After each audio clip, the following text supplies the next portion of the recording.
Looking at the map of the Sudan, we notice that our excavation site, Naga, is the southernmost on the historical map of ancient Sudan, and Naga, 130 kilometers northeast of Khartoum, far away from the Nile in the savannah.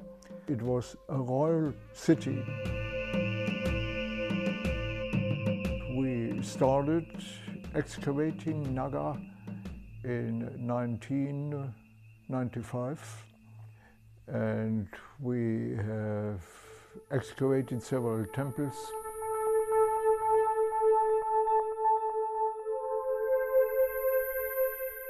We have in Naga temples which follow in their plan and their appearance Egyptian models. For instance, the Temple of Amun, with an avenue of ram statues of the god Amun in front of the entrance.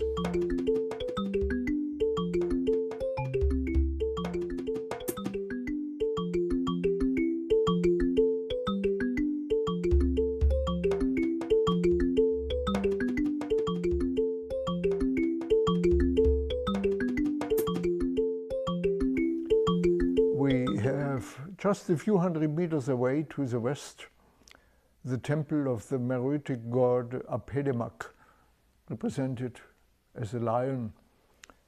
And the temple of Apedemak has a ground plan consisting of just one room, nothing else. This temple type is unknown in Egypt. This is a typical Meroitic feature of architecture. And in front of the Lion Temple of Apedemak, there is a building called, until recent times, the Roman kiosk. But nowadays, thanks to our work, we know that this so-called Roman kiosk, which we call nowadays the Hathor Chapel, has been built at the same time as the Apedemak temple nearby, and at the same time as the temple of Amun. All these three temple types, very different temple types, have been erected at the same time. They don't show a historical development, no. They are a proof of the intention of the Meroitic kings and queens to show the global spirit of their nation. They knew the world. They had political and economic relations to Egypt, to Greece, to the powers of the Near East, later on to the Roman Empire. And they got inspirations from these civilizations in the north. But they didn't copy. They took just elements out of the other civilizations and combined them to something new with a typical African undertone.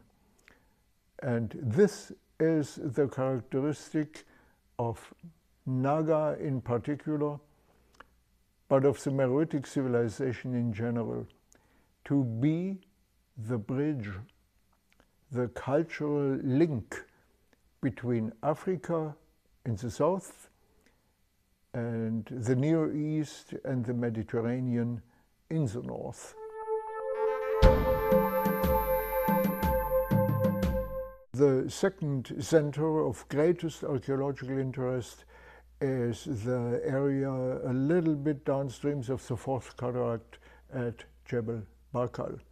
Jebel Barkal, this very impressive mountain high up above the Nile Valley, is characterized by quite a number of temple buildings.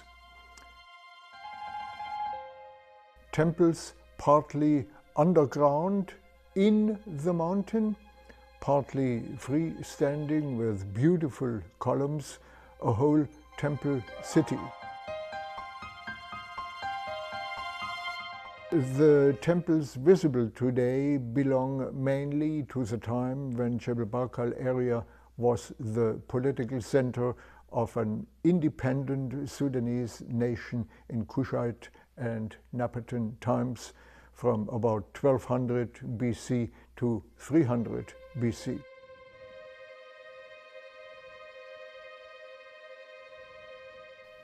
I think when Thutmose III in 1450 decided to build the southernmost Egyptian temple in the Nile Valley at the Jebel Barkal, this was since the Jebel Barkal already at this time was an important religious place. The Egyptians called this place Juwab in ancient Egyptian language. This means the holy mountain. And they represented in their reliefs the Jebel Barkal as a hill with a cave inside and the god Amun sitting in this cave in the mountain. And this is characteristic. The mountains, underground caves, are places outside our world. They are holy places. And therefore, the Jebel Barkal was offering itself as a characteristic feature in the landscape of the Sudan as a holy site.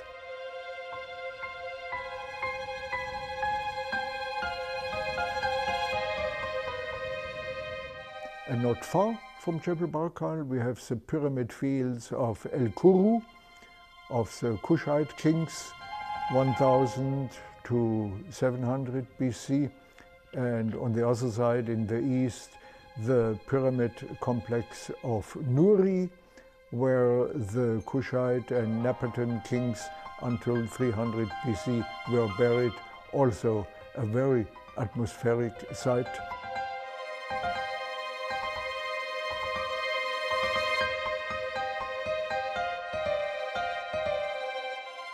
Jebel Barkal, with its central position between north and south, was already in ancient times an important political center. Recent excavations in this area have brought to light traces of Kerma civilization, and I think it's only a question of some years or decades waiting for future excavations to find the definite proof that Jebel Barkal is one of the centers of the ancient Sudan in general.